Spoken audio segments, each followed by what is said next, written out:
there were, but it was ultimately her decision. She thought about it, and she wanted to sleep on it and pray about it, and she did, and she woke up with clarity on what to do. Was that the first time that was discussed?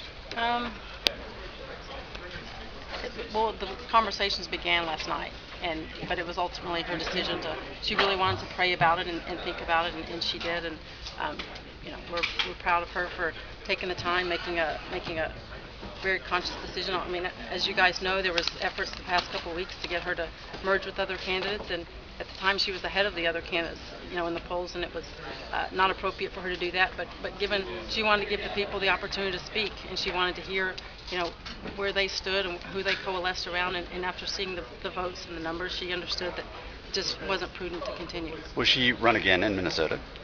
We haven't discussed that. She won about 1,500 more votes in the caucuses than she did in the Straw poll, which in the much larger voter pool is not very much. Why did she fail to catch on with the broader GOP electorate?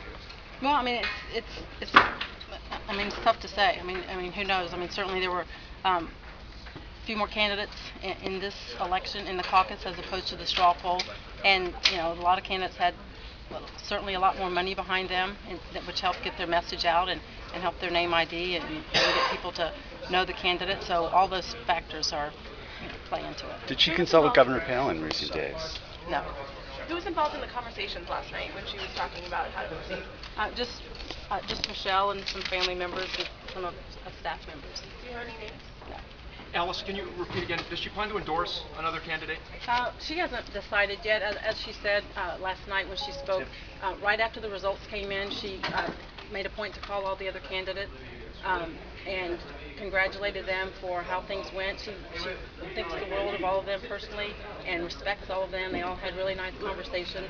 But in terms of endorsing that, that hasn't come up. I mean, this was a lot. It was an emotional decision to enter the race, and it's certainly one to exit.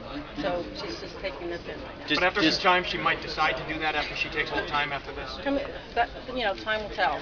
Like I said, she likes all of them. Certainly politically, she doesn't agree with all of them, but ultimately she'll support who the party nominates. But right now, this was the first step she had to do, and it's going to take a little downtime to decompress.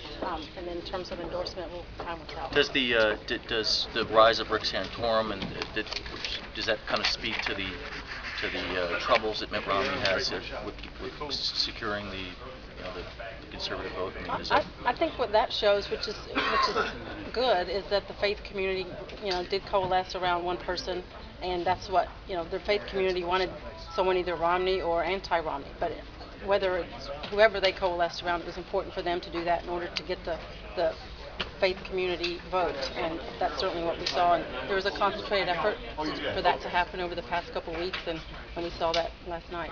Where is she going from here? Is she going back to Stillwater? She's going to take a little downtime, and then see what happens. What was the campaign's reaction to Sarah Palin suggesting that she drop out? Did that factor into the decision making? No.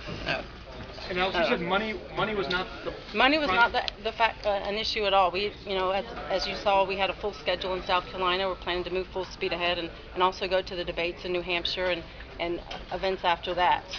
We had great staff in South Carolina. Hate that we weren't able to tap into that.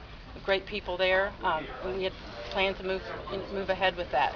But money, was not a factor. It was, at the end of the day, Michelle thought and prayed that the people spoke, and she listened, and she decided this just wasn't the right time. But you didn't have money to run many ads here in Iowa. I mean, was there enough money to run a credible campaign? That's not always a barometer of who's going to win. Look at Mike Huckabee in 08. He didn't have a whole lot of money, but he did it based on, the candidate that he was. So that's not a barometer for who's going to win.